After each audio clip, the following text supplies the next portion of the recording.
मस्ती अरमानों के साथ बेटी को शादी कर करके ससुराल भेजा हो और 8-10 साल के बाद 3 तलाक कह करके उसको कोई निकाल दे तो उस माँ बाप का क्या होगा। आदरणीय सभापति जी, बाबा साहब ने कहा था धार्मिक आधार पर बने पर्सनल लॉ को खत्म करने की बाबा साहब ने जोरदार वकालत की थी। के बता रहे हैं कि भारत के मुसलमानों को जो उनके रिलीजियस कल्चर्स हैं, प्रैक्टिसेस हैं, उसका ये कस्टम है, उसका उनको प्रोटेक्शन मिलता है आर्टिकल 29 के तहत, जो एक अनफेटर्ड फंडामेंटल राइट। 1950 तक इंडिया में अनटचेबिलिटी लीगल था। अब ये सोचिए, एक्सेप्शनल ही सही, पर एक इंसान की 4 शादियां करना क्या लीगल होना चाहिए? क्या 18 साल से कम उम्र में शादी करना लीगल होना चाहिए? सक्सेशन और इनहेरिटेंस के मामले में मेल के कंपैरिजन में फीमेल को आधा हिस्सा मिलना क्या लीगल होना चाहिए? और मुस्लिम वुमेन बाकी इंडियन वुमेन्स की तरह मेंटेनेंस क्लेम नहीं ही कर सकती है, कहाँ तक एक्सेप्टेबल होना चाहिए? तो इन सारे ना पूछे जाने वाले बेहतरीन सवालों को हम आज यहाँ डिस्कस करेंगे अपने आज के वीडियो में। सो है एवरीवन, दिस इज अंतरा और आप देख रहे हैं लॉजिकल एलिट, जहाँ आज हम डिस्कस करेंगे यू से लेकर सी तक यानी यूसीसी यूनिफॉर्म सिविल कोड को। इंडिया में सारे लॉ सब पर एक समान लागू होते हैं, यानी मर्डर मैंने किया हो या आपने, सजा एक जैसी ही मिलेगी और यही है यूनिफॉर्मिटी। और हमारी कंट्री में ऐसे ढेर सारे यूनिफॉर्म लॉज एग्जिस्ट करते हैं, जिसका एक best example constitution of India है और इसके अलावा contract act, IPC, CPC etcetera है। पर यहाँ यूनिफॉर्मिटी में एक एक्सेप्शन है, पर्सनल लॉ, जो रिलीजन टू रिलीजन वराई करता है। अगर इंडिया में देखें तो हिंदू, मुस्लिम, सिख, ईसाई, फारसी सबके लिए अपने अपने पर्सनल लॉज हैं, जो एक डिस्टर्बिंग सिचुएशन क्रिएट करते हैं। तो अब इन सब के बीच में समझते हैं कि यूसीसी क्या होता है। तो आर्टिकल 44 मतलब यूनिफॉर्म सिविल कोड और यूसीसी हिंदू, मुस्लिम, सिख, ईसाई सबके लिए यूनिफॉर्म पर्सनल लॉ लाने की बात करता है। पर हमारा प्यारा भारत, जहाँ 110 करोड़ हिंदू, 20 करोड़ मुस्लिम, 4 करोड़ क्रिश्चियन और 3 करोड़ सिख रहते हैं, उनके बीच में यूसीसी लाना बहुत टफ है। पर ये सोचना थोड़ा गलत होगा, पता ही क्यों? क्योंकि इंडिपेंडेंस के टाइम पर हिंदू ही मेजॉरिटी में थे। फिर भी 1950 में जब हमारे पास नई आज़ादी, देश पार्टीशन, नई डाइवर्सिटी जैसे हर चीज़ नहीं थी, तब भी इन सब के बीच में 1955 में हिंदू पर्सनल कोड को पास किया गया। मतलब उस समय हिंदू पर्सनल लॉज में यूनिफॉर्म कॉडिफिकेशन हो गया। अब बताओ ये कैसे पॉसिबल हुआ? क्योंकि आज का सुप्रीम कोर्ट ये कहता है कि अगर आपको कोई लॉ लाना है तो जितने भी स्टॉक होल्डर्स हैं उनसे कंसल्टेशन करना होगा और फीडबैक लेना होगा। पर 1950 में ऐसा कोई सिस्टम एग्जिस्ट ही नहीं करता था। 1950 में सबसे पहले इलेक्शन लड़ा गया और कहा गया कि अगर हम इलेक्शन में जीत कर पावर में आएंगे तो हिंदू कोड बिल को पास करेंगे। इलेक्शन जीत भी गए और इसी इलेक्शन जीतने को उन्होंने बिल पास करने का कंसेंट मान लिया। अब इसी तरह बीजेपी ने भी इलेक्शन मैनिफेस्टो में यूसीसी की कई बार बात की थी और इलेक्शन जीतने को ही यूसीसी का इम्प्लीमेंटेशन कंसेंट भी मान लिया। चलो अब इसके बीच में ही भारत के पर्सनल लॉज के इतिहास को भी समझ लेते हैं, जिसमें हम हिंदू मुस्लिम एंगल के साथ ब्रिटिश एंगल सब पर चर्चा करेंगे। तो हिंदू के थे शास्त्र, जिसको इंटरप्रेट कराने का काम ब्राह्मण करते थे और एग्जीक्यूट कराने का काम राजा। उस समय चाहे कैसा भी केस हो, सबका आंसर शास्त्र में अवेलेबल था। सिमिलरली मुस्लिम के थे शरिया लॉज, जिसका इंटरप्रिटेशन काजी कराते थे और एग्जीक्यूशन नवाब। ईस्ट इंडिया कंपनी ने अपने लोगों पर इंग्लिश कॉमन लॉ लगवाया था और साथ ही कोर्ट भी स्टैब्लिश करवाया। पर जब इंडिया के डिस्प्यूट सॉल्व करने की बात आई तो ये क्वेश्चन आया कि कौन सा लॉ फॉलो होगा। अब इसके बाद ब्राह्मण काजी दोनों को बुलाया गया और तब तक यानी 1862 तक भारत कई सारे हाई कोर्ट भी आ चुके थे। साथ ही कई सारे रिलीजन लॉ भी बनने शुरू हो गए थे, जैसे Hindu widow remarriage act, Hindu women's right to property act, Hindu inheritance act etcetera. वैसे ही सेम मुस्लिम्स में भी Muslim personal law application act, dissolution of Muslim marriage act etcetera. अब ये सबसे ये तो पता चलता है कि 1946 तक, जब तक इंडियन कॉन्स्टिट्यूशनल ड्राफ्टिंग की कमेटी का सेटअप हो रहा था, तब तक ये सब कुछ प्रोग्रेस में था। अब चलो आर्टिकल 44 की कमिंग स्टोरी को बहुत अच्छे से समझते हैं। तो जब ड्राफ्टिंग कमेटी का गठन हुआ तो यूसीसी पर काफ़ी डिबेट और डिस्कशन हो रहा था। यूसीसी का ड्राफ्ट आर्टिकल 35 में था। इसके बाद मोहम्मद इस्माइल ने आर्टिकल 35 में प्रोविजो ऐड करने की बात कही, जिसमें उन्होंने कहा कि किसी भी ग्रुप, सेक्शन या कम्युनिटी पर पर्सनल लॉ गिव अप करने का ऑब्लिगेशन नहीं होना चाहिए। कुछ मेंबर्स तो कह रहे थे कि यूसीसी को फंडामेंटल राइट का पार्ट बना देना चाहिए और अदर साइड ने इसे हाईली अपोज भी किया।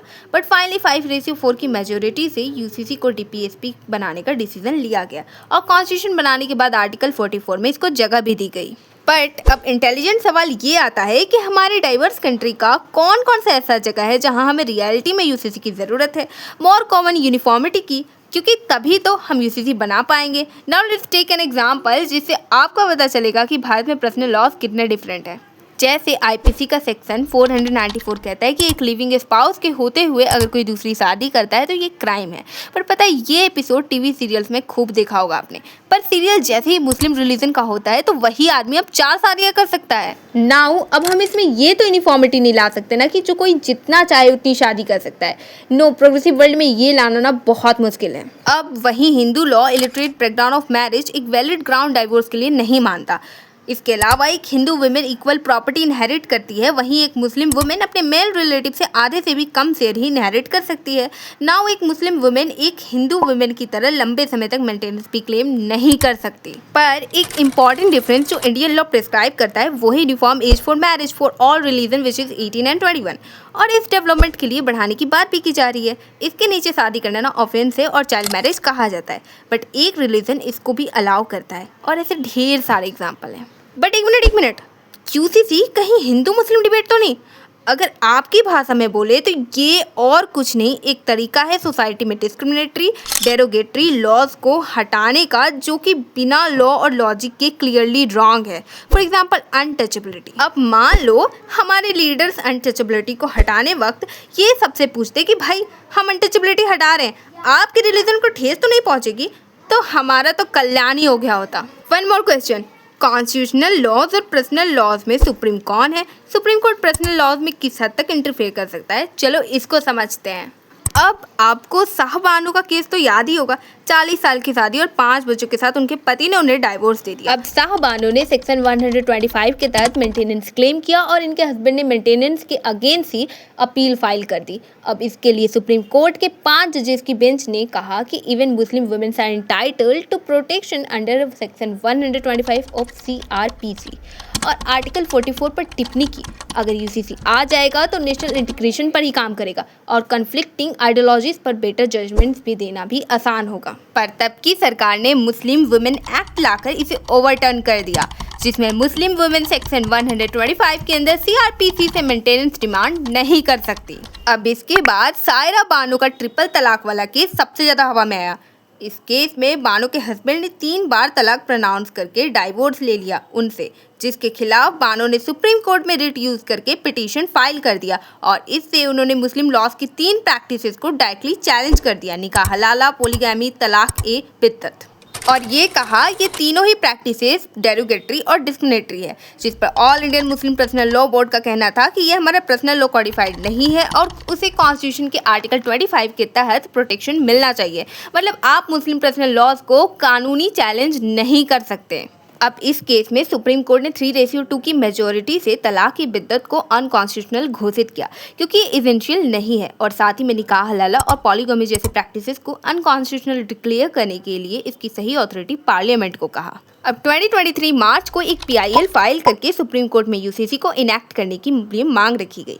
तब कोर्ट ने इसकी सही अथॉरिटी पार्लियामेंट को कहा, पर यहाँ ये होता है कि 21st लॉ कमीशन 2018 में यूसीसी को एग्जामिन किया और स्टॉक होल्डर से व्यू भी मंगाया, पर इस समय उन्होंने यूसीसी को उस स्टेज पर नेदर नेसेसरी और नॉट डिजायरेबल कहा, क्योंकि उन्होंने कई सारे प्रैक्टिकल प्रॉब्लम को डिस्कवर किया। जैसे हिंदू लॉ में मैरिज एक होली सैक्रेमेंट है, क्रिश्चियन लॉ में डाइवोर्स अभी भी स्टिग्मेटाइज्ड है, मुस्लिम लॉज मैरिज को कॉन्ट्रैक्ट कहते हैं और पारसियों में मैरिज रजिस्ट्रेशन एक इम्पॉर्टेंट रिचुअल है। पर हमें इन सब का सम्मान करते हुए साथ चलना था। प्रधानमंत्री मोदी जी का तो चुनाव मैनिफेस्टो ही यूसीसी लाने का है, और साथ ही आज के भारत में 4 राज्यों में यूसीसी आ भी गया है, जिसमें गोवा एकमात्र ऐसा राज्य है जहां आज़ादी से पहले से ही पुर्तगाली सिविल कोड 1867 के तहत यूसीसी लागू चल रहा है। पर उत्तराखंड ने 27 जनवरी 2025 में यूसीसी लागू करने वाला पहला राज्य बन गया, जिसके बाद गुजरात, असम, मध्य प्रदेश ने भी इसे लागू कर दिया। अब मैं जहाँ तक देख सकती हूँ, यूसीसी के आने से या फिर सुप्रीम कोर्ट के पर्सनल लॉ में इंटरफेयर करने से सच में डाइवर्सिटी को कोई खतरा नहीं है। अब यूनिफॉर्मिटी आने से मतलब ये तो नहीं है कि सबको 7 फेरे लेकर ही शादी करनी है, पर ये जरूर है कि आपको शादी रजिस्टर करानी होगी। इसके अलावा हमारे पास इतने सारे यूनिफॉर्म लॉज हैं, क्या आर्टिकल 14 की इक्वालिटी लाने से डाइवर्सिटी खतरे में पड़ी? तो यूसीसी के आने से क्यों ऐसा लग रहा है? हमें इस पॉइंट पर यह समझना है कि कॉन्स्टिट्यूशन पर्सनल लॉ से ऊपर है। पर्सनल लॉ को कॉन्स्टिट्यूशन के हिसाब से चेंज कर सकते हैं। अगर हम हर पर्सनल लॉ के हिसाब से कॉन्स्टिट्यूशन को चेंज करने बैठे तो शायद आज कॉन्स्टिट्यूशन में एक भी रूल नहीं बचेगा। और साथ ही हमें लॉ लाने के इंटेंशन प्लस इम्प्लीमेंटेशन को समझना होगा। तो एट द लास्ट मैं तुमसे यही कहूंगी कि तुम्हारा यूसीसी के लिए क्या ओपिनियन है वो तुम मुझे कमेंट बॉक्स में बताओ। तो मिलते हैं नेक्स्ट वीडियो में नेक्स्ट टॉपिक के साथ, तब तक के लिए good bye, take care, thank you, bye bye.